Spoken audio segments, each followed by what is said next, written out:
In today's video, I'm going to teach you how to export CSV files from Airtable, Data Backup 2026. Let's start by opening your browser and heading to airtable.com. This is where all the action happens. Once the page loads, sign in to your Airtable account using your usual credentials. If you use single sign-on or a password manager, go ahead and authenticate. This part should be quick.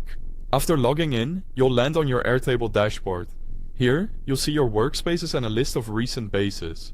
Think of this as your home screen for everything you've been working on. Locate the base that contains the data you want to back up. If it shows up under Recents, great, click it. If not, browse to the correct workspace and open the base from there. When the base opens, you'll typically start in a grid view by default. A view in Airtable is simply a way of showing your table with certain columns visible, filters applied, and a specific sort or grouping. That matters because your export will follow whatever the current view shows. To export, look at the top left where the view name appears, usually something like Grid View. Click the small arrow next to that view name to open the View Options menu. In that menu, choose Download CSV. That's it. Airtable will generate a CSV file based on the current view and start the download automatically. A few things to keep in mind as the file downloads. The CSV will include the rows and columns visible in the view.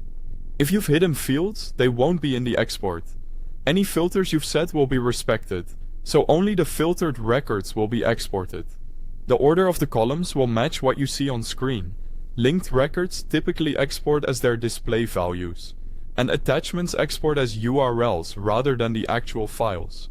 The downloaded file will usually appear in your browser's default download location, often called Downloads.